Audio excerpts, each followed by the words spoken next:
So good morning, everyone. And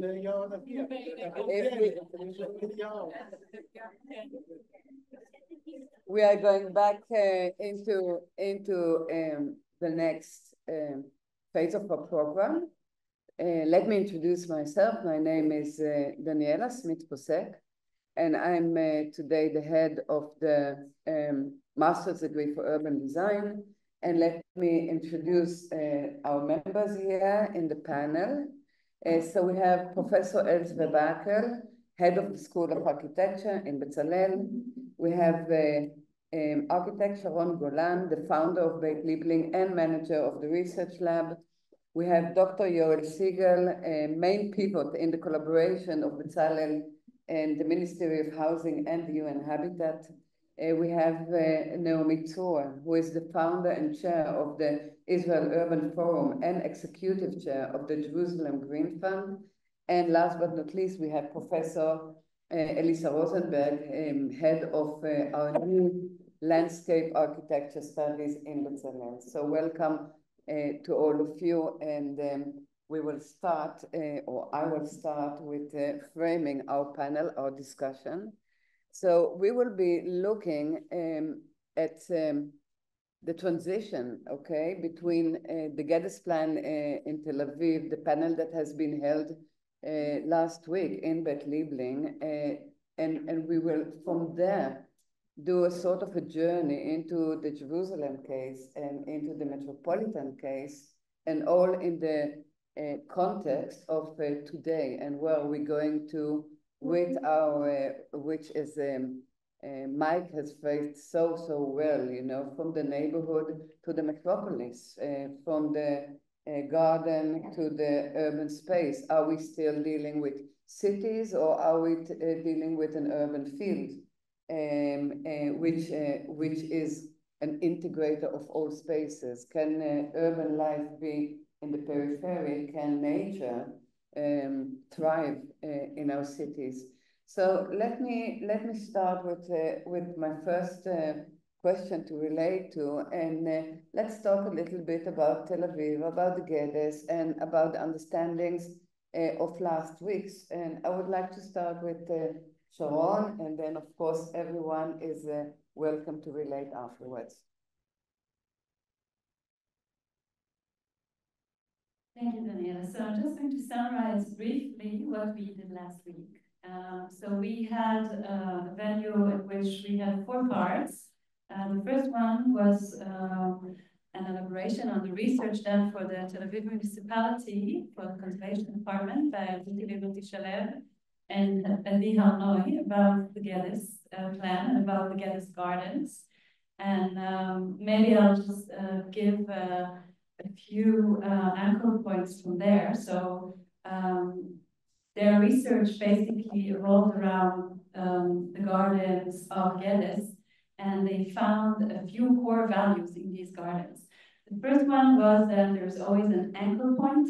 Sometimes it's a public building, sometimes it's a water transformator, and the garden is evolving around sort of an anchor point. The other one was the communal aspect. They found out that there was a big issue with how to get the community involved in gardening, and actually gardening. And Geddes' idea was that 70% will be actually owned by the people who live around the garden, so they will take care of the garden, and 30% will be owned by the municipality for the infrastructure. Unfortunately, this didn't happen, but I think it's something that we can think about when we go ahead and conserve these gardens.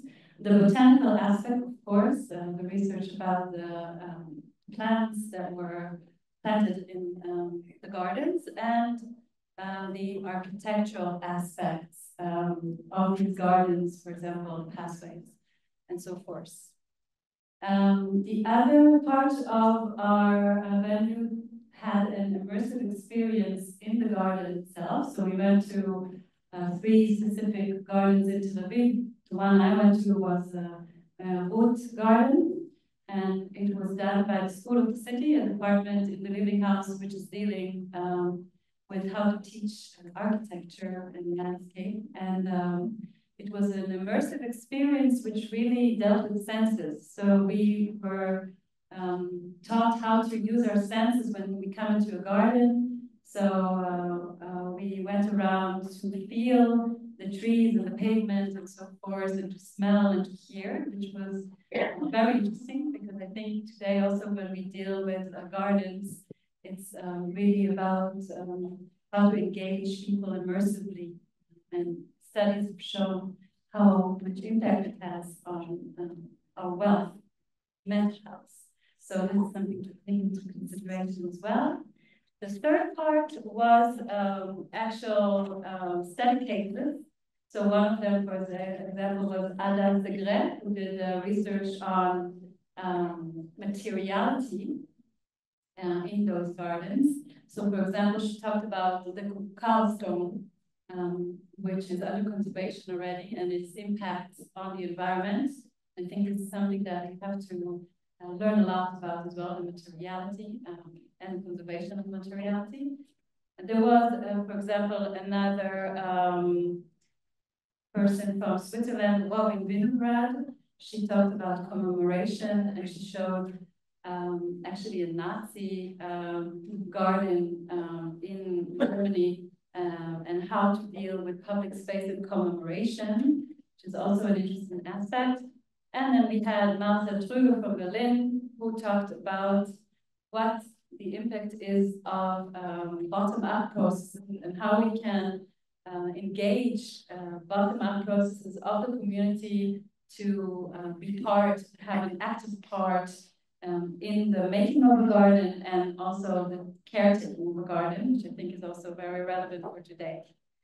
And then we had a round table in which we concluded the values that we accumulated in this day. And we just had a discussion, which was very fruitful. And yeah, this is just in a nutshell what we did last week. Thank you. I'd like to continue talking about the gardens, Getty's gardens in Tel Aviv, and we just heard a little bit about the sort of physical experience of the gardens with other aspects that were addressed in the first session. And I want to, I think Mike sort of set me up for confronting this big question of nature and culture, but I want to do that by maybe offering two concepts that I think are really critical for understanding the gardens, Getty's gardens in Tel Aviv, or the plan in general, because they're inseparable from the overall urban plan. And those two concepts are, one is systems, that there's a system, and the second is the concept of streets, which I think is really inseparable from the way we think about the garden. And the idea of the system, what's so, I think, incredible in the plan is the hierarchical scale, which we've heard about a lot. But I want to point out that that's also a fundamental concept of ecological thinking, that there is an interrelationship between the parts, between the smaller and the larger part, and there's a feedback loop that occurs throughout. And here we're talking about the house, the lot, the block, the city as a kind of unity, as a system. I think that this concept of the system, and also in a minute, I just also want to add something about the street, are really key for the way we think about them today. And I'm not just trying to offer historical analysis, but I think that if we keep in mind that we're looking at an unusual and really rare example of an open space system, here I'm talking about mainly the gardens, not the whole plan, as a system. And we also talk about its integration with the infrastructure of the city, that is the streets and the movement, the connectivity, this notion of connectivity, then we really have a kind of framework for understanding what is possible for reimagining these spaces today from an environmental perspective. And that's what I would like to talk about maybe later and further as we elaborate some of the other questions. But to me, that's essential. That, and of course, Mike presented the HUL concept as being a kind of synthetic concept that brings together environment and history together. And here I think the climate is foremost, and we have to, any kind of reimagining of these spaces has to be within a framework of climate positive planning. Otherwise, we've missed the boat. But I want to just say a word about streets now as well. The first was the systems, the kind of interrelationship of parts. And the second is the idea of the streets. And okay, the slides are going by fast, but I do have a kind of an image there that there's a very interesting story. When Geddes was planning working on the plan, he wrote a letter to Lewis Mumford, and he consulted with him about some questions about the configuration of the superblock. I take this from work that was done by Neil Payton, an article that he wrote about Geddes. And yeah, that's the image. The two diagrams are there. That's done by Neil Payton, the comparison. And Neil and Mumford said, you need to go with a superblock. You need to look at open spaces, dead-end streets, cul-de-sacs would be a very good solution.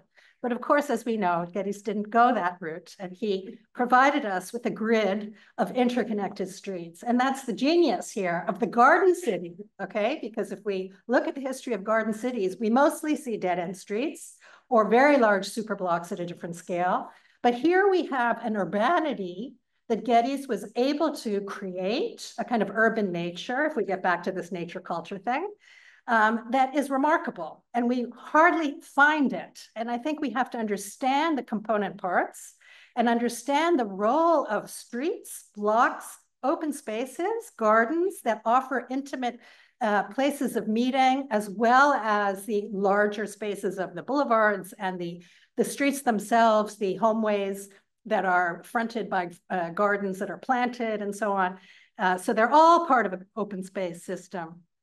So anyway, I just want to kind of introduce those two themes of connectivity brought about by the grid of streets and the kind of conception of the landscape as part of a larger urban infrastructure, as well as this holistic approach to thinking about the city as a system. And we'll talk about, or at least I'll add later to it, where I think that goes. Thank you very much. That makes me think of you know, today in the authority of the river of the Yarkon and Ayalon, trying to understand the urban code of the river. And one of the conclusions is that the river begins in the garden in the city. So in the whole concept today, talking about sponge city, and Tel Aviv is working towards it, you know, creating in every garden a place where the water can be retained, and at the end, all the water goes to the river. So when you're talking about an infrastructure, about a green infrastructure, water could be, of course, one of those infrastructures, but we will dwell in it later. We will go back to it. But now I have a question to Els, to Yoel, of course, to Nomi. One of the, you know, the counter, or is it a counter? That is the question. A part of our discussion is the fact that our cities are densifying very strongly. And in Tel Aviv, we see that neighborhoods are doubling and sometimes tripling in the population, or leaning on the same structure, on the same gardens, on the same streets. And my question is there an end to it? Are they working against each other, you know, the need to densify, but also the need to nature? Or is it possible to bring them together? Is the one and one, can one and one be five in this aspect? Please. Thank you, Daniela. So this is a question that's not new. It's not new for us. It's not new for Tel Aviv. It was actually part of Patrick's question as well. The city was growing and needed more spaces to allow for built-up areas. And his proposal was to create a very fine-grained system that allowed for built-up spaces to have access to many scales of open spaces. And that is a plan we know, which is a plan of a network of open spaces that are very tiny to the large open spaces, to the bigger parks, and all the categories in between. And I think that's part of the answer, because Recently, we in our office worked on the future of the city, on the strategic plan for Tel Aviv, that is taking into account a huge amount of extra dwelling units. I think we then spoke about 250,000 extra units. And we spoke about that from the point of view of the open spaces as a challenge that needs to look at open space as something that needs to be refined, and that's my description. This doesn't work. So how do you densify open space? It's kind of a tricky question because when you look at open space as a negative of built space, then you have a problem because as soon as you densify, just so then you have a problem because you consider open space as the opposite of mass, and therefore there's no way to densify because as soon as you densify, you delete the open space. But if you are able to look at open space as something that is full, that has content, then you can actually start thinking about how to densify that as well. And I think that's requires a bit more complex thinking, less black and white, less looking at open space as something that is a void or that doesn't have content, and more about different categories of spaces, because you could also, I'm going back to the Giambattista Northern Plan for Rome, which we often misunderstand as a black and white story, where there's, mass built space, and then there's, which is black, and then there's the white so-called open space. But if you analyze this plan, you see that a lot of insides of churches and public buildings were not painted black. So then you get a more complex understanding of perhaps we're talking about public space and not about open space and accessible space in terms of who has access. And then we also go into the discussion of the social and even political aspect of these spaces. Who has access, who is allowed in these spaces, who is accepted, and how active can people be there? How much do they feel at home in these spaces? Again, we spoke about a home block and the intimate aspect of these gardens, but who were these communities and who will they be in the future? And I think that's extremely relevant when we talk about Jerusalem, which is a very broken up city and doesn't have many spaces that are open and accessible to all. So I'm kind of talking about this densification also from that point of view. I think we need to take into account the demographics, not just as numbers, but as different and diverse communities that all have different needs, and they need to find and feel at home in the city, in the metropolis. Perhaps I'll try to make the same connection. I'd like to go back one step for a moment, because I think when I started going through the background material in Geddes, I came up with a very interesting understanding. My own background was more on the social side of things and more or less on the physical planning side. But I found this wonderful parallel. Someone named Anthony Giddens talks about what's called structuration. We as human beings, our whole social being is based upon our interaction. I also put so now we stop the running of the slides. Everyone who talks will have his slide in the background, so you can refer to it. Thank you. Thank you. You'll see in the background here, he talks about, particularly in the upper left-hand corner, he talks about place, work, and folk. He links people, place, and our human activities. He goes to work, but he means in the broadest sense. So if we recall that our own interaction, even as babies, young children, our whole interaction with our parents, that helps create our understanding of the world, our identity. And as we get older, our interaction with the social structures and social activities and social organizations. And Giddens called this process structuration. Why structuration? Because it's not only that the structures, social structures, determine who we are. We as a society determine and create our social structures. It's an interactive process.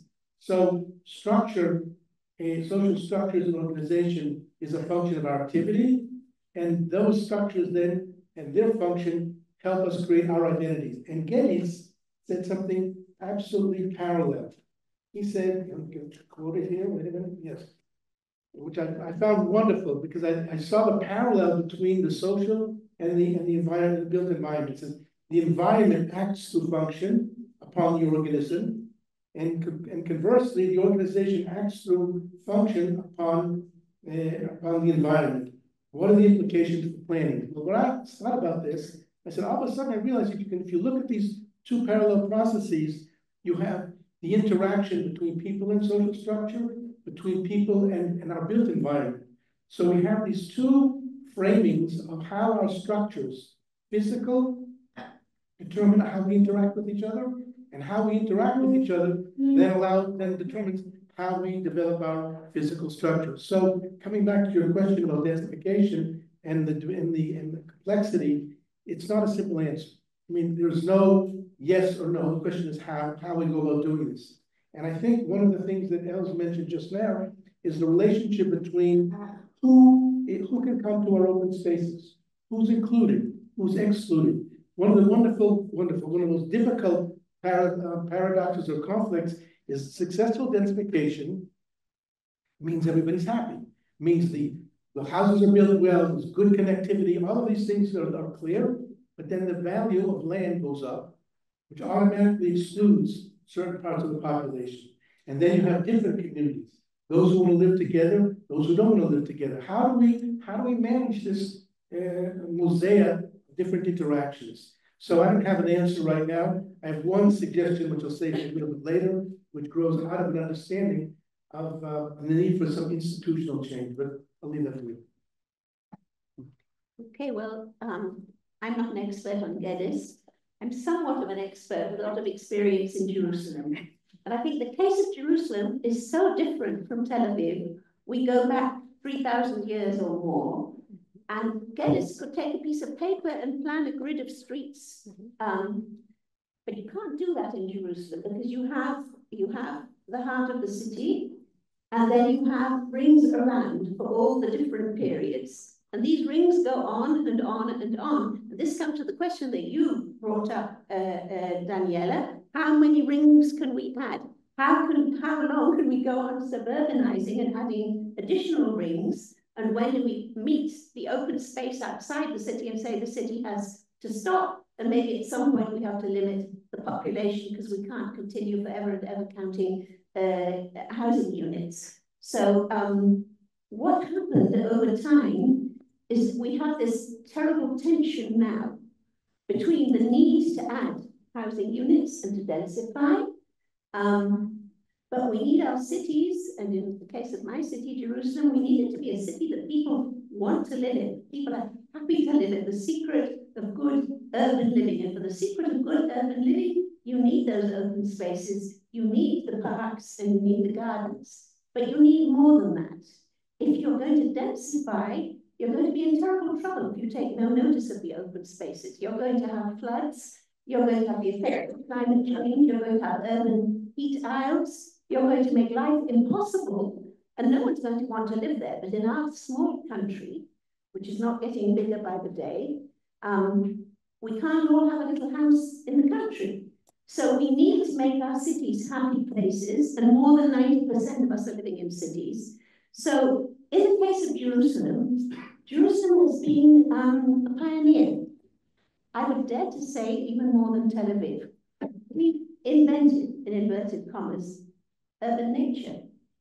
We didn't invent nature. We invented the concept of urban nature being part of the infrastructure of a city. We also invented, in inverted commas, community gardens, and we have a whole roof movement in Jerusalem, which maintains its basic precept that roofs are the fifth dimension in the city. They're not being used enough. Throughout the Mediterranean area, they are. In Israel, they're not. And there are some wonderful examples in Tel Aviv and Jerusalem. And this can all change, but it's a matter of policy. It goes back to, it's institutional change is an interesting term for a lot of things that need to happen in that country. When we talk about sustainability over time and over place, and these are things that Mike mentioned, there's also sustainability of resources. And one of the things that's changed over time is the concept of the nature of open space. Because historically, a park or a common, as it was called, because it was for everybody, would be an open space where everyone would gather and have a good time and celebrate. But it didn't preserve nature. Nature was always what was left over. And we can't have that anymore. We can't survive without our nature. Therefore, even nature within the city needs to be part of infrastructure. And it needs to be perhaps the most important layer of infrastructure if we look at it countrywide. What we're doing in Jerusalem now, and I think it's also pioneering, we are in the process of establishing an urban biosphere, which connects that urban-rural linkage between the city and the not city, and says these people have to talk to each other. It's a partnership between Jerusalem, Matei Yehuda, Mevaseret, Abu Ghosh, ultimately, hopefully, Telstone as well. And we're talking together about establishing a partnership in which we can jointly manage the resources while making it possible to densify and develop, and perhaps decide together to what extent we will do that. So there's an awful lot to say and a lot of places to go. We talk about bottom up and top down. I believe in the bottom up much more than the top down. I think the real change comes, all the concepts that I've talked about, urban nature, community gardens, even our biosphere, they're all bottom up. And I think we talk about the story of one of our most famous examples that's earned international prizes, the Gazelle Valley, which provides 240 dunams, which is about 60 acres of open space, which is accessible and available for everybody, but it fulfills a climate function. It provides drainage. It's been called an urban kidney. It takes about a quarter of the precipitation in the city and allows it to filter into the underwater resources and the aquifer. And it's become a very popular place, and it's wonderful. And it's also the first of its kind in the country. So I think with all Jerusalem's problems, and we have plenty, believe me, we have taken the lead in many of these issues.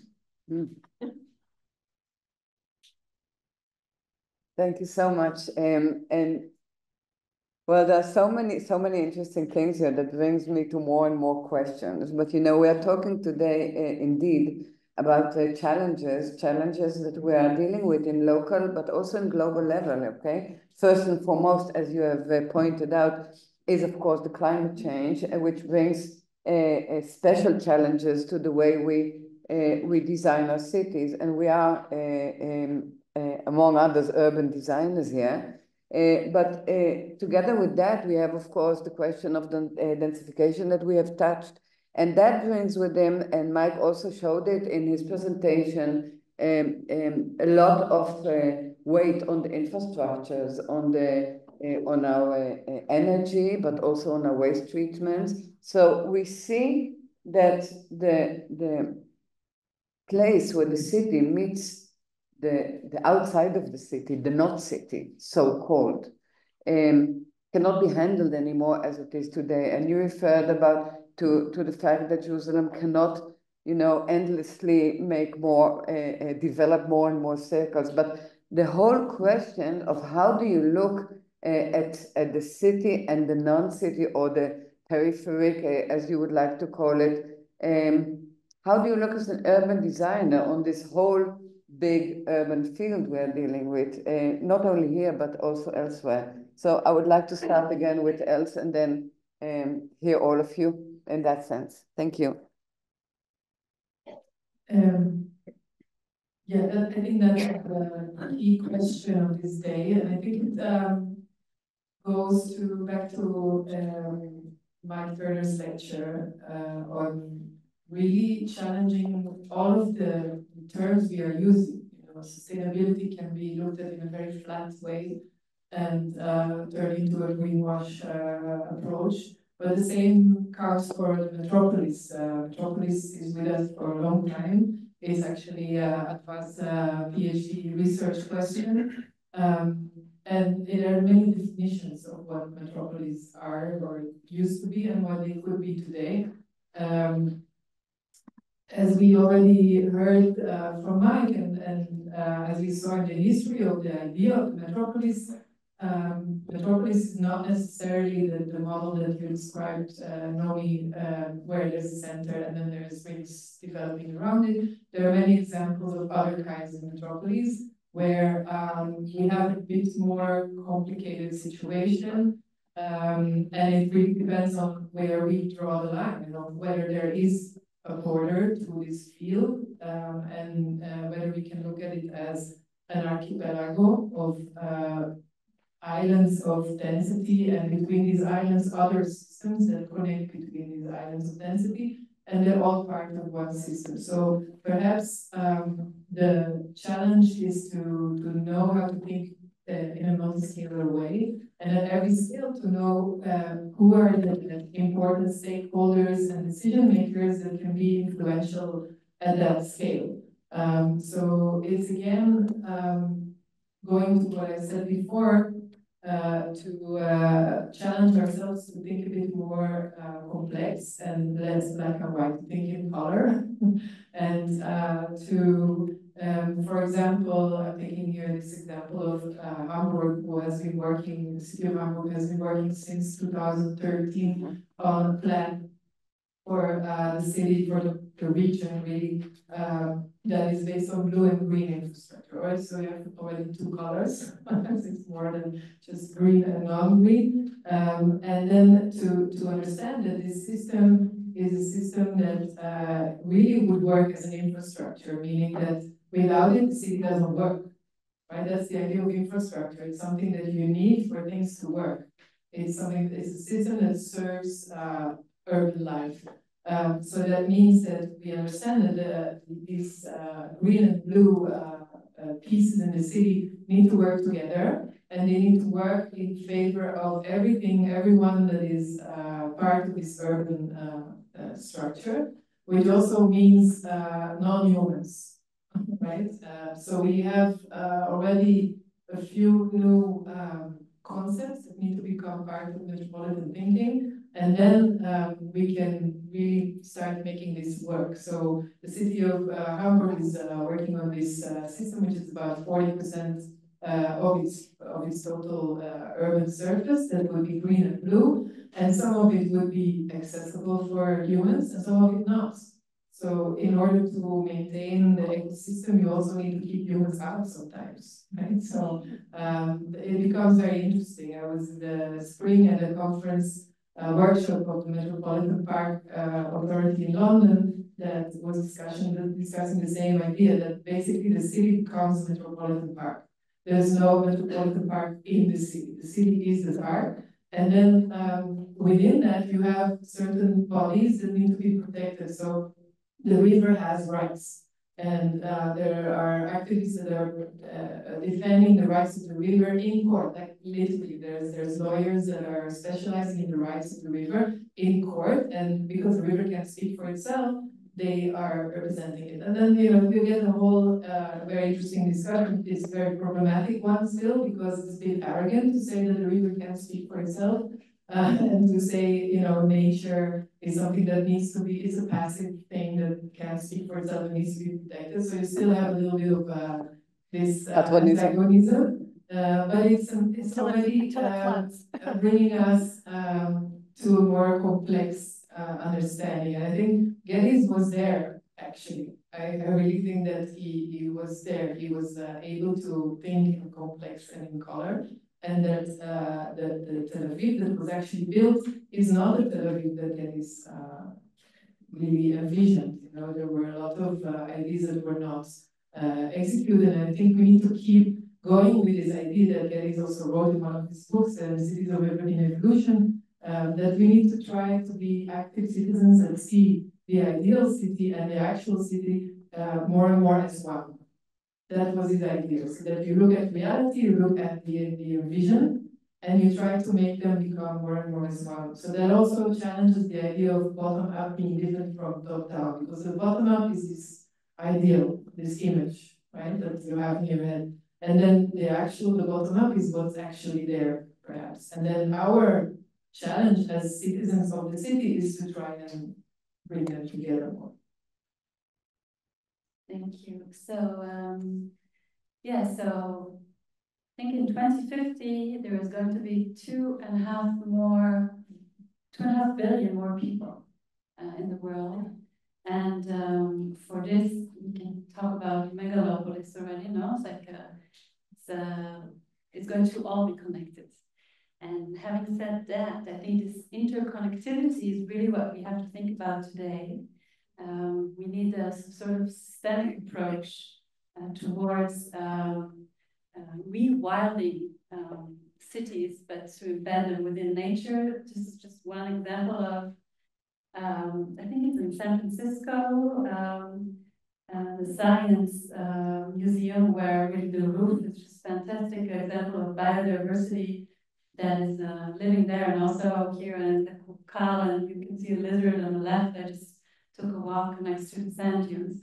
But just to understand that we are manicuring our gardens a lot, and we are trying to force, it's like also a humbling experience that, I think this is also what else said, we have to be intertwined or embedded within the holistic approach of where we live, and really see that this approach doesn't let our city be manicured, but rather everything is already there. We don't have to invent it, we can just let it be. I think this rewilding approach is really to go with nature and to also trust nature to do its thing. I think we always want to do, as planners, we do and plan, and sometimes we have to like take a step back. So I really want to connect to also you know, Mike's approach of the humbling experience on one hand,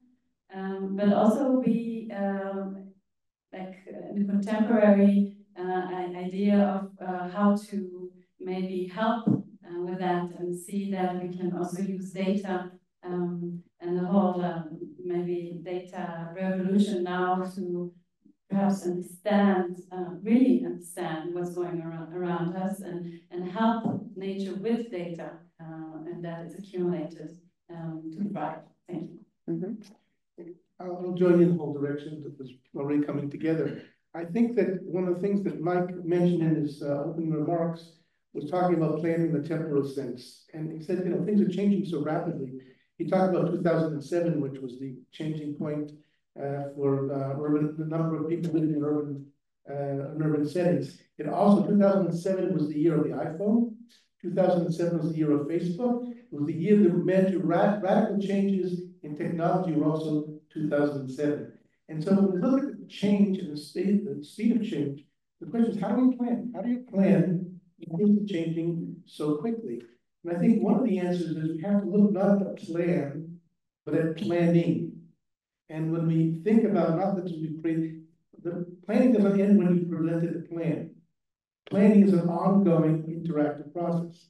And therefore we need feedback loops to come in. But one of the problems is that I've spoken to many, I would say very smart people around the world, in Kenya, in Africa, in the United Nations, certainly in Israel.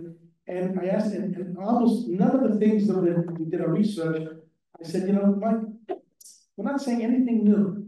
Everybody knows everything that we're saying. So the question is, why isn't it happening? We'll come back to some of the institutional changes that may need to take place. But one of them is language.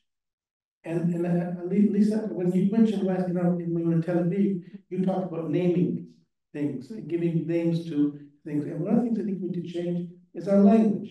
So if I said we should talk about not about the plans, but about planning, not about public participation, which is top down, but community engagement, which is bottom up. The question is also how do we deal with market forces? So people say, well, we can't do anything planning within the final analysis because market forces are what are going to control it. Well, in Kenya, one of the things we saw happening was the whole process of urbanization was going, before the plans were being made, urbanization was taking place. And so what we had there, in a radical sense, was the overcoming of their natural resources by the process of urbanization and no building of the infrastructure. They have no bylaws of local government to be able to take control of financing their infrastructure. In Israel, we have the bylaws, but in many cases, it's still a huge lag between the time the infrastructure is in place and the level and speed of urbanization and construction. And until we close that gap, we're going to find ourselves in a continually and difficult situation where we're going from not just densification, but in fact overcrowding. And not only in terms of looking at green will remain a leftover. It was not considered, if you look at all the things, water, sewage, housing, all the things that you need for Topo Salva, for a populating new buildings, there's nothing about the green infrastructure. Until we have green as part of your critical infrastructure, then it's going to be the leftover.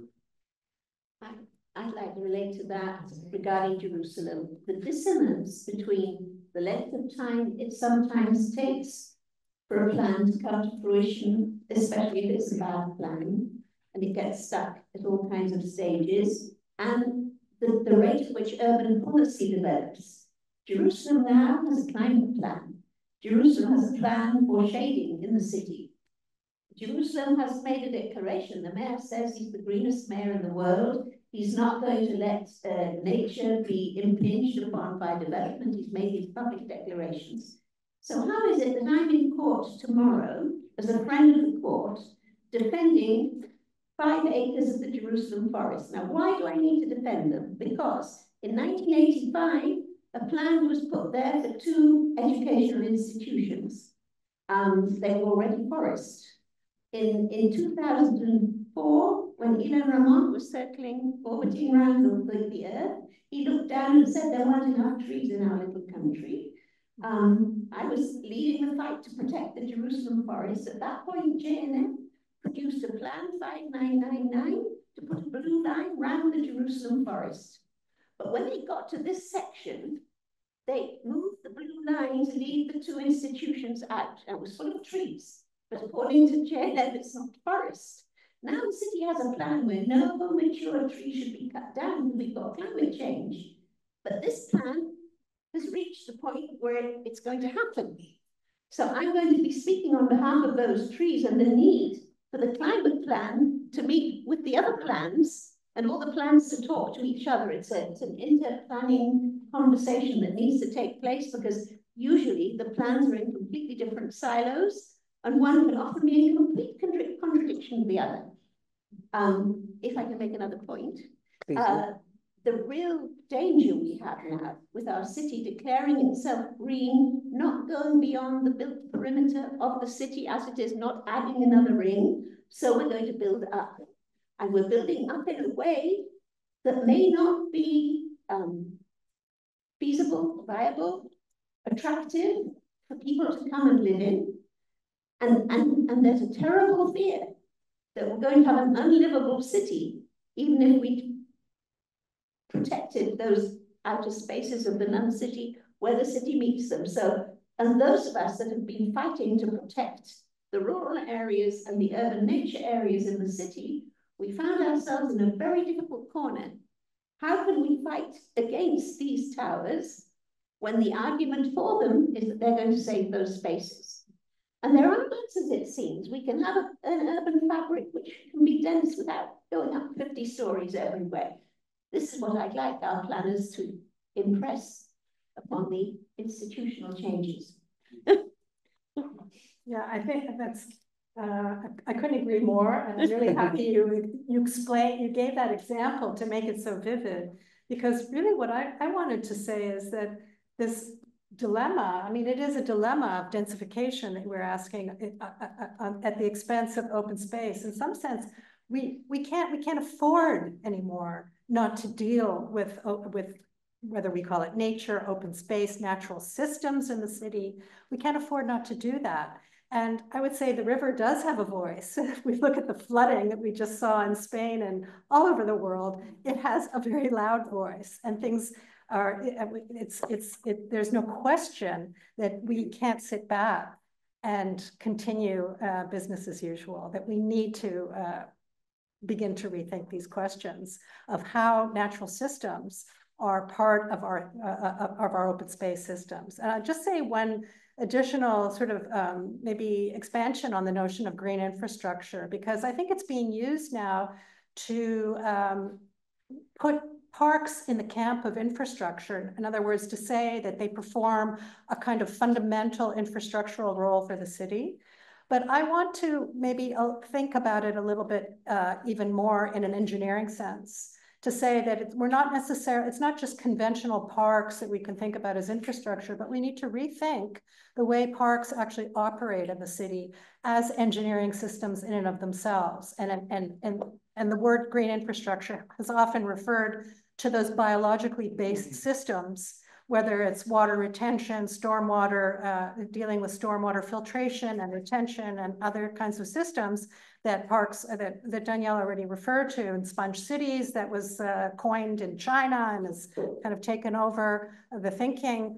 So these are ways of integrating our thought about engineering on the one hand and open space, and giving it a much more multifunctional presence in the city and importance in the city. And so if we need to question how do we sort of justify it, I think its engineering functions give it that much more power, legitimacy, necessity, really, given the burning issues of the day, which are not given enough importance, in my mind, in this country.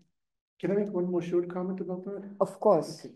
I had the privilege of representing Israel and the Regional Council of the Giddo in its declaration of being the first significant biosphere in Israel. And I presented at the conference in Dresden, I think it was 2011.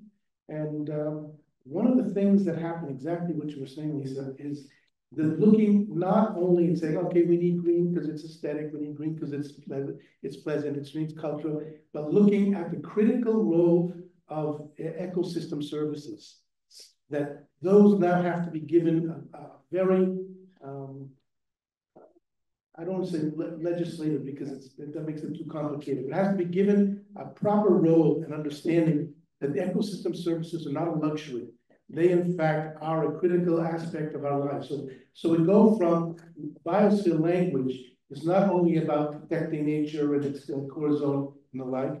It's about how do you nourish the biodiversity, which is critical for our eco services. And an example that Mike showed earlier in Seoul about the river, it was a highway and a sewage system, which was then reconverted into a river. And at the end of it, it's not just nice and very, it added up a lot of the wonderful things that it was one of the places to go visit and enjoy it in the afternoon in the heat of the summertime.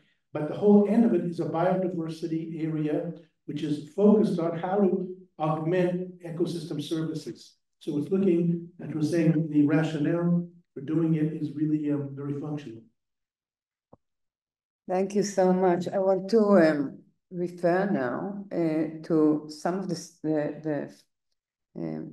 some of the aspects you were talking about, and I would like to do it on the hand of two examples. The first one is the question of traffic infrastructure. 150 years ago, yeah, we started with the trains. But then about 100 years ago, the car became a commodity for everyone, right? Until I think somewhere in the mid-70s, the car was the ruler of our public spaces. And a lot of it, with that we had, in fact, the engineers you were referring to as the main designers of our public spaces, right? So, and the other example, of course, is water, because those same or other engineers, but still engineers, they were starting to look at water as something you have to get rid of and to canalize and to put somewhere else. So we have, in fact, not one and not two of our cities are designed by engineers. And today we are trying to speak another language. We're trying to speak a new language, which all of you were referring to. And now my question is, the example of water, for instance, is that, again, the work I'm doing with the Yarkon River Authority, we started to look at the past, at the heritage of these open spaces of the river. And the past of the river of the Yarkon were swamps. And the swamps, they had a very bad name, right? Swamps is very, I mean, you get sick, you get malaria, you get mosquitoes, the water is standing. It was referred to that, I would say, almost the Zionist storytelling of swamps was very, very negative. But when you look at the swamp as a natural organ, you understand that one swamp is probably the natural element that absorbs most carbon, that absorbs most carbon. So in the climatological sense, it is something which is very good. So now they are thinking, okay, how can we bring back the swamps without the bad name? So now there's a new name for the swamps, which is called Achulach, let's say green fields, okay? Achulach. Wetland, yeah. A wetland. Okay, so wetland. So today it's the wetland, which is actually the old swamp. So the question is, how do you tell the story in a way that is that is relevant for our time and for our purposes? And of course, carbon retaining and water retaining are very, very important today in the sense of climate. The same with traffic, right? I mean, we're all trying to talk today about walkability in the cities, about public transportation. We've got the first red line in Tel Aviv, and the green and the purple one are coming. Jerusalem is in the midst of, but still people are very much inclined to their own private car. Okay, so what is the story of that? So my question, in the eyes of heritage on one side and future on the other side, what are the tools? Okay, I'm using a lot of urban code, yeah, trying to understand that we never plan in a void. I mean, we really have to understand what is the situation we are planning in. But looking now at this heritage of the green spaces, what is the future storytelling we're trying to tell? Understanding the complexity and understanding that we have no idea, as Mike said, who the future generation is. What could be the most interesting story today? And you are, of course, completely invited to refer to your images in that sense or another. Well, I think climate is the story we need to tell, and we need to begin to focus our efforts in that direction in a positive way. And in other words, to make place and to see the connections that we've heard a lot of different tools about, whether it's rewilding or various kinds of strategies that are being done in the world. They are all ways of reconnecting to place, and they can be seen in a positive light. And I think that's where we have to be, not in a kind of doomsday scenario about climate, but we have to understand the rich potential of reconnecting with urban nature and towards new directions and new strategies and new ways of dealing with heat, with water, with biodiversity, and all of the issues that are plaguing us, including sea level change, which we hardly hear about in this country, right? And just to pick up on the issue of the swamps or the wetlands or the coastal wetlands in the world have always protected coastlines. And for example, Katrina, looking back at the devastating flooding, is because the wetlands were removed surrounding the city. And now we're starting to see in many places the constructed wetlands, mangrove swamps that are being artificially built to protect coastlines. And so, and they're beautiful, they're much more beautiful than seawalls, right?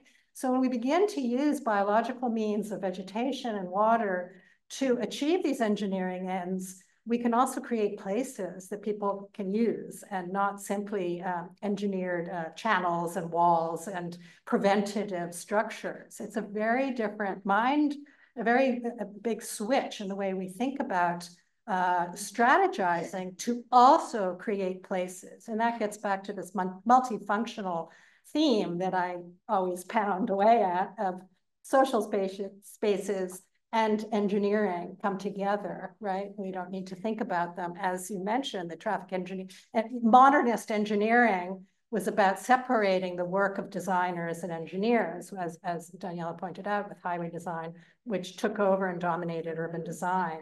And that was with specialization, that's what we saw. But if we look back to Paris, I just spoke about this to my students yesterday in History of Landscape Architecture, Haussmann and Alphonse Paris, where we had a kind of holistic view of how the sewer system under the surface of the street tied into a vision of public space in the boulevards, right? So we have a very different way of approaching the city that engages engineering. And we need to do that in a different language today. And that's where the future is, I think.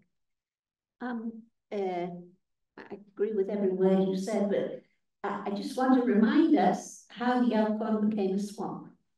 The Yalkon became a swamp because Ben-Gurion decided that in order to take water to the Negev, he needed to redirect the water of the Yalkon into the Mobile Artsy, our great national pipeline.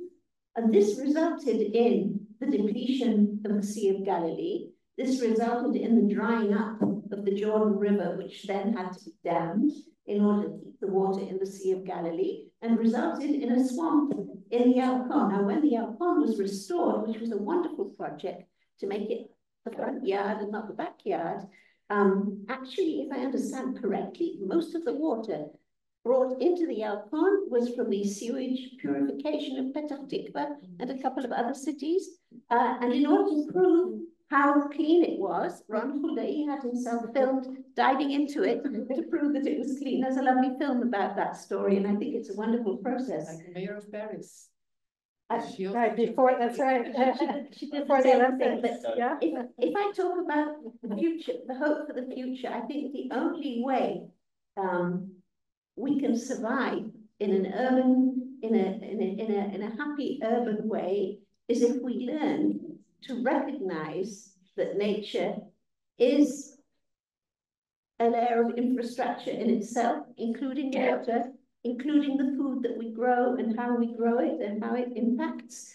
And that we not only recognize that it isn't a layer of infrastructure, it's the most important layer of infrastructure for our future survival on Earth, which comes back to the climate crisis. And that can only be done by integrated planning of the city and the not city together. So I see that the regional planning and management of our resources is essential for the future, and I think it's possible. And there are seeds of it happening, and we're actually doing it here in Jerusalem, and I hope we'll manage to pull it off. We've been talking about it for years. You're just part of the team, I'm happy to say, and it's happening. I think you raised a question about transportation, right? I raised a question about the story, yes. And the story of transportation. Okay, Yeah. well, I have a story to tell. Okay. You were? I have a story, quick story. Okay? Quick story, okay. I had the opportunity of being the first and only social worker to sit on the National Planning Board of Israel. I was appointed by the Minister of Welfare, and for 2 years I sat on the planning board. During the time that I was there, they put together the Tamash Yivin, these metro line for Gush Dan. And I asked at the time, and there's a protocol that documents this, that they include a social impact analysis as part of that, just not to do it at the time of the national plan, but to have that had to be included in the local development plan. And they said that's not our job. We have nothing to do with that type of elements of a social interaction. You know, the law says you have to have accessibility, and therefore we have nothing more to add to that. And I was very disappointed, but that's the reality. And okay, but now I'm one of the advisors to NETA, during the implementation of the plan. And my job there is to work between the NETA and the municipalities, okay? And so one of the questions we asked, aside from putting in the metro line, the stations, the coordination for infrastructure and so on and so forth, what about the issue of connectivity? Okay, well, that's not NETA's responsibility. So it falls onto this, onto the local government. Either they will do it or they won't do it. Either they will convert the public space and use the opportunity for developing the local stations and the public space around it as an aspect of connectivity, or they won't. It's totally up to them. So the silos of division basically prevent a systemic way of looking at dealing with the combination of densification, mass transit, and connectivity of different people. And just the final part of the story is, I was in Tel Aviv last week at 5:30 when I left the Liebling Haus. At 5 o'clock. I had a 5:30 train to try to catch back to Jerusalem. After 45 minutes in the bus from Liebling Haus to the train station, after 45 minutes, I got out and walked the last 3 kilometers. So in reality, if we don't deal with this integration, we'll end up walking because we can't possibly drive.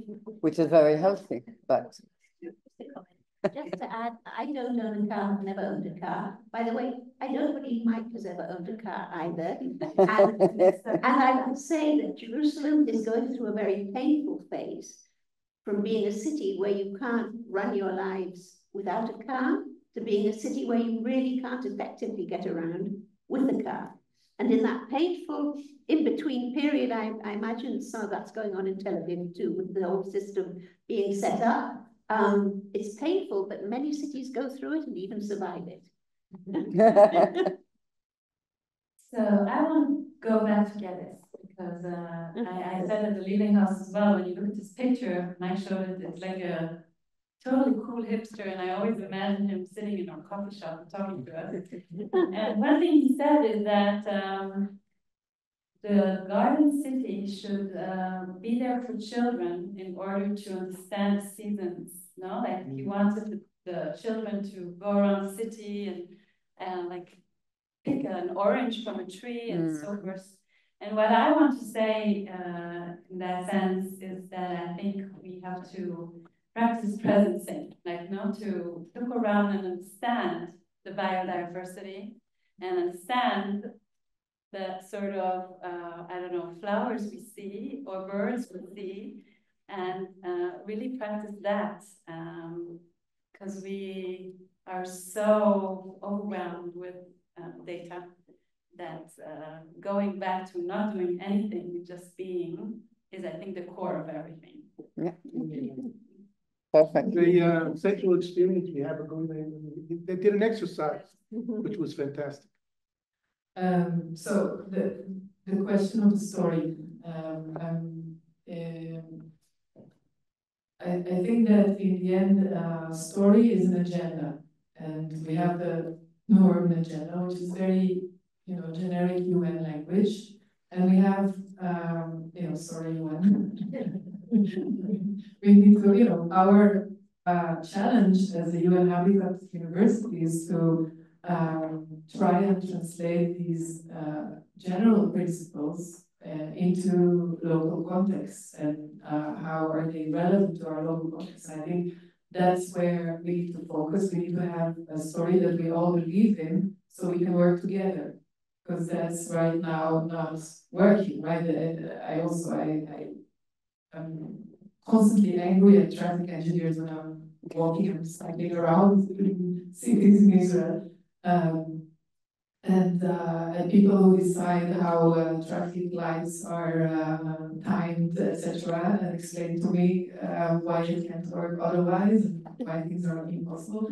But once we would have a clearer joint story that we all believe in, that is adapted to local needs, then we can go a little bit beyond our different disciplines and actually start synchronizing I don't think we need to look at engineers as, those who don't know how to do things right. I have a degree myself, so I need to talk a little bit in favor of them. But it's a matter of how to work together in an interdisciplinary way. And then, if that's the need, what is our joint story? How do we take these sustainable development goals that are, using words as inclusive, safe, and then look at where we are sitting. We're sitting at the edge between East Jerusalem and West Jerusalem, and we're talking about accessibility to basic, infrastructure, to water, to public spaces. Let's talk about that. That's a very painful story to discuss, especially now in a war situation. So how do you translate this story of Metropolis and garden into something that is very much related to social questions, to political questions, and here I'm thinking a lot about this text of Bruno Latour, who wrote a text called Down to Earth, in French, Où atterrir, I think, the book? Really highly recommended, and he said that today's discussion of right-wing, left-wing is no longer relevant. It's about climate change acceptors and climate change deniers. And that's why, we see what's happening in the world, we see what's happening locally. People are looking more at who has access to their camp, to these, very limited resources, and those who are willing to look at a lot of different communities that need to have access to limited resources. And that's according to Bruno Latour, the no political arena. And I think he was very much right. He wrote it right before he died, actually. He was lectured and turned into a book. So I think it's a very important way of thinking that should be translated, especially in our context, to the local story that we need as a common ground to start working in a more multidisciplinary way. Well, I think that this last question, that through this last question, you have touched the core of what we are actually trying to do with our students in our studies, trying to understand what is the common story to all of us, and also the understanding it's very complicated, and not trying to avoid the complication of what we are trying to do. So if it's fine with you, we will conclude with, opening the discussion to some questions or comments of any. Comment first?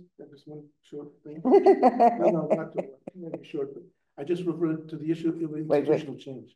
If you want people to hear you, then I talked about just a little bit right at the beginning. Talked about institutional change, and since I said that when I met and interviewed people all around the world around densification, urban development, they are brilliant people. So I said, well, why doesn't it happen? They said, because our institutional arrangements don't allow us to implement what we know. There's a gap between our principles, our strategy, our statutory regulations, and our implementation. And there's no feedback loop that's built in. And I think one of the tasks of academia is to create both the forum and the feedback loop. So I think part of the institutional change that Bezalel has a serious opportunity to do, and UN Habitat specifically has talked about setting up national urban labs, because they think that there's a need for people to be able to discuss, meet, and deal with these issues, the complexity, because the difference between complicated and complexity, complicated is lots of different parts, complexity deals with the interaction between the parts. And so we need institutional arrangements that allow us to deal not only with the complicated aspect, but with the complexity. I must say something. Sorry.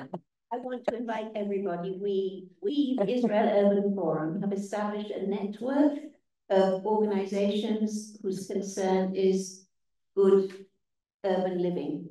And we're beginning to plan the 4th ACO Convention on Urbanism, which will be in the spring of 2025. And the theme is going to be, how can we build back what we've lost in the north and the south and wherever, in a sustainable way, in a resilient way. maybe this is a chance to do things differently if we all get our heads together. So look out for that. So to start concluding the panel, okay, we're not finished yet, so don't worry. But to start concluding the panel, I want to say something about this picture I put here, and it's a picture I took in Greece, and I end with it every lecture usually. So when we have decided to put one image, for me this is the natural image, and what this image says to me is that, you know, as when I was an official, right, in the regulating organs, then we would always say we are putting the human in the center. And today I'm not saying it anymore, because putting the human in the center has brought us to a lot of trouble. And what I'm trying to show here is that it's time that we as planners or engineers, if you see there's this clever support to this huge trunk. It's a tree of 2,000 years old, but now it's time that we help support the nature and the tree to keep on thriving. And I mean, engineering, okay, is not bad as long as it is being put in the right context, in the right story. And I think that we at least have an unanimous understanding of how we could put the story together.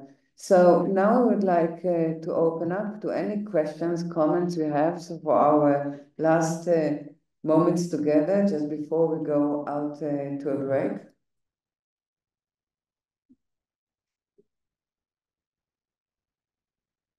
Hear me.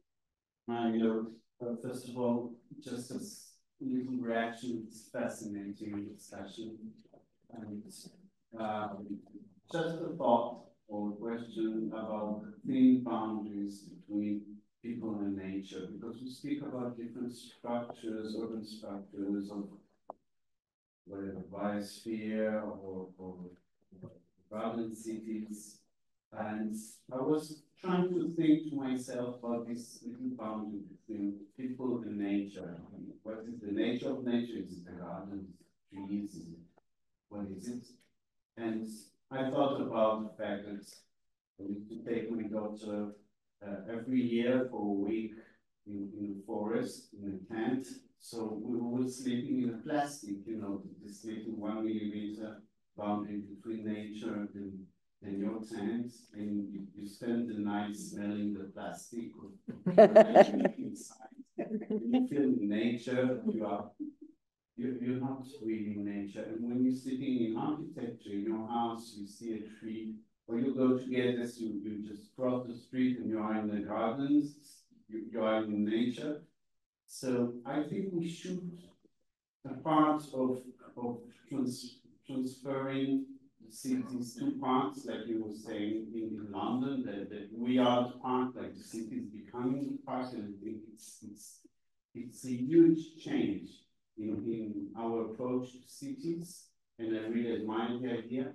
And I think we should also get to the question of architecture. We don't speak about architecture now because it's like urbanism, but is the house or the walls are part of nature, and how can they become part of nature? Am I sleeping at night in nature or in my plastic bag? And I think this definition could make a reaction, a big reaction on the approach to cities and neighborhoods and architecture. Mm-hmm. Thank you. Yeah. Thank you, because thank you. It's a critical. It's the next phase, isn't it? I mean, yeah, we're looking at the garden, we're looking at the open space, we're looking at the street and at the square, and we're looking at the urban field. But architecture is part of it. Take car and we go to the park. Yeah. So we go to the Yeah. So how do we integrate the nature, you know, in our kitchen? Yeah. And it's a kind of, I think, and in a wall, in a roof. Yeah. To rethink about architecture. It's true. Rethink about neighborhoods. Rethink about where we live and what is the nature of nature, and not like green stains in the plants. And what is our nature? And what is the nature of cities? Yeah. I just want to make a distinction. I think it's really important to make the distinction between park and nature and landscape, and never to imagine that these places are nature, because they're not. Urban, I'm referring to urban parks. And I think that we have to recognize the cultural dimension of landscape as separate from what we understand as nature. And so I don't think we make that distinction clearly enough. Mm-hmm. Yeah. Any students want to say anything? We shall be great.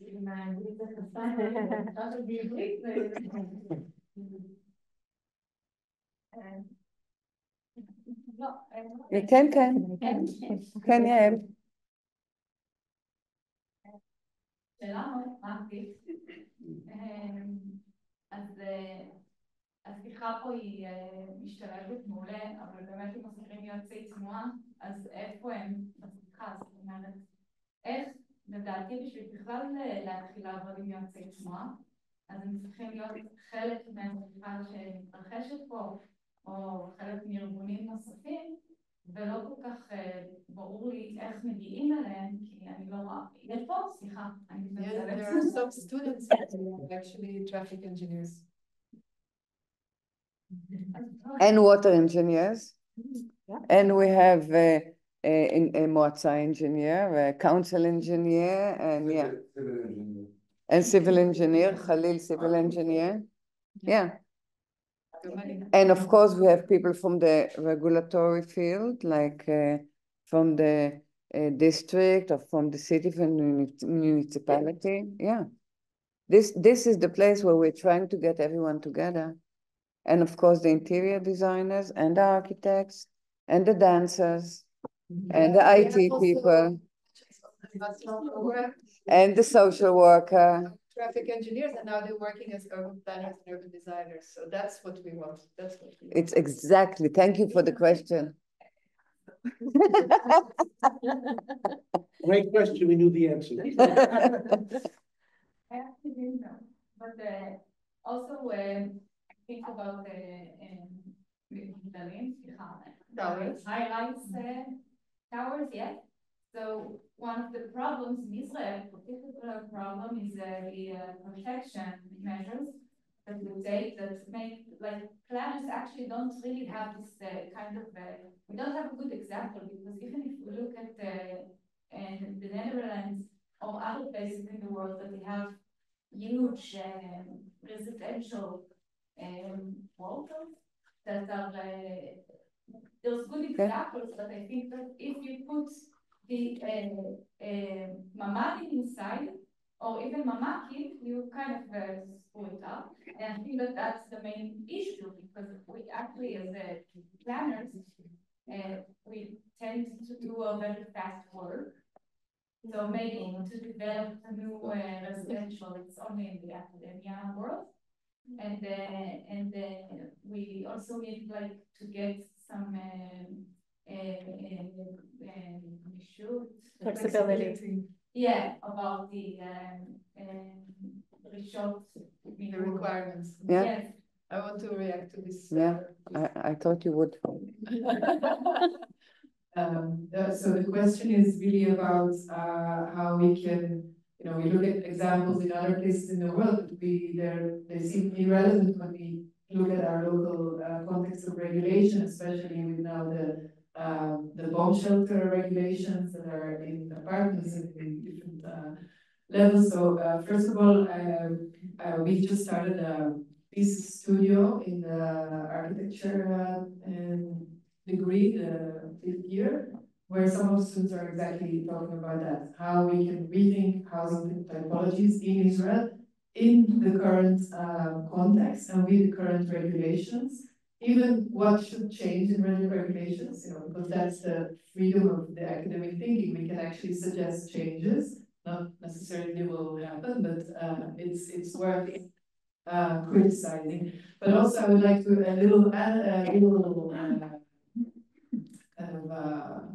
side story. I presented once our work that by our office where we're working a lot on rethinking housing typologies and how we can break again the dichotomy between towers and what they call fabrics in Israel. And which is again is very black and white. Okay, so we're trying to show you can do a lot in between these extremes. And so I showed that in a lecture in Zurich, in Switzerland at the ETH, and at some point one of the people in the audience, Professor Kees Christiansen, Dutch architect, asked, "But why are your buildings so fat?"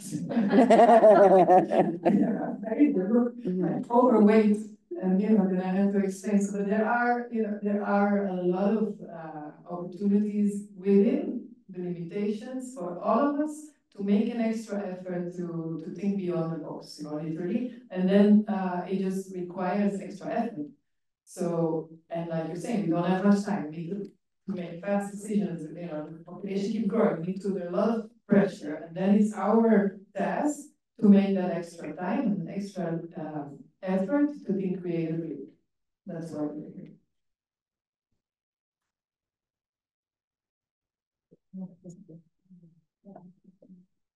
Yeah, it did.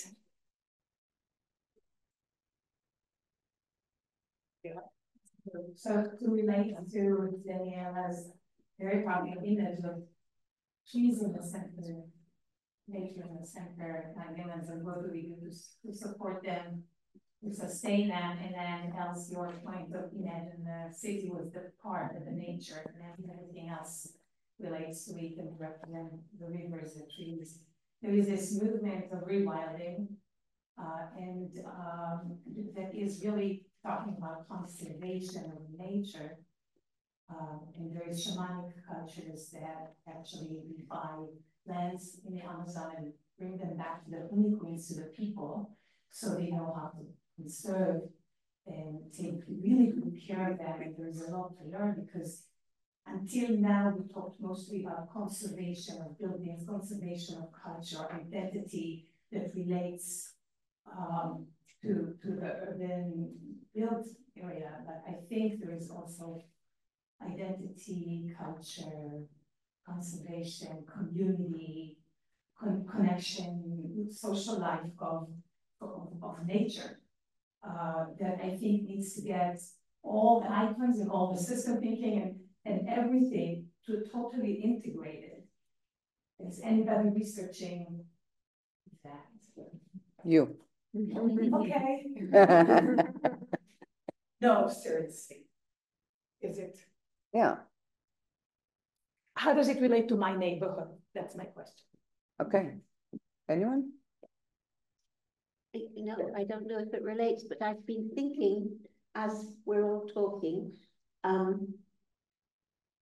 as the years go by, when I began my job as director of Society for the Protection of Nature in the Jerusalem region, no one was talking in this way. And I think if I'd come to a similar seminar, workshop in Bezalel at that point, there would not have been an overwhelming conclusion that we have to integrate nature, be part of nature, appreciate that without it we can't survive. And it gives me great hope, because it means the so-called green organizations, the tree huggers, the bird watchers, they are not alone. They are not alone, because we are all beginning to understand that this is part of what we have to be and what we have to become. And I saw a lovely little film that popped up on my computer yesterday, the way things do, about de-paving in California. Groups of people who are, I don't know where they get the permission to do it, they're digging up pavements in order to reintroduce ecological systems into the city in the middle of a whole paved walking area. And then everyone's stopping to look at it and admire the flowers and the trees. I think it is very true. We are part, as we said, as I said in the beginning, everything we are dealing with is true on local and on global based on a context. So we see in Europe today the de-paving, right? Bringing ecology back. It's quantifiable. I mean, cities say we want 10% less pavements in such and such time. So, but we're in the middle, we're not in the middle, we're in the start of this huge change. Changes takes decades, okay? So like decades we were under under the spell of the private car. It took us ages to start to get out of it. The same is the understanding of climate change, and the same is the understanding that it's not only about our streets or our cities getting warmer or having problems with floodings. It's about losing complete ecological ecosystems. So, but this new story is being told what? 20, 30 years? What are 30 years in a lifetime of this planet? So yeah, there's a lot to do, and there are many collaborations, and we are acting, and yeah, we're starting in the neighborhood, and at the same time we're talking on the whole district and on complete, you know, countries, but not only countries, only also between countries, especially Israel. Israel is a pivot, right, between three continents. Okay, we got Africa, we got Asia, we got Europe. We are just in the pivot of it, and you know the birds, they know all about it. So I hope that in time we will also understand this huge place we can take in this whole global thinking, and that is also why we all the time have to understand we are working locally, localizing the SDGs as we call them, right? The sustainable development goals, but also understanding who we are in global context. Okay. Yeah. Last comments, and then we always talk about bottom-up processes, but actually top-down processes I think are very, very important in that sense. You know, like everybody talks about carbon when we talk about climate change, but biodiversity is actually the second most important thing they found out right now. And in England, when you are developing something, then you have to prove 10% that you live, you leave place for biodiversity. It's a new system, and just as we talk about like corporate responsibilities, like ESGs, I think we have to start speaking this language as well. Like, for example, if you want to make an investment and you go to a bank and you ask for money, you have to already prove that you are within the ESGs. And I think as planners, like we talk about social aspect and we try to bring you know, social housing into planning, but this has to be done top down, I think, as well. Yeah, yes, it's true.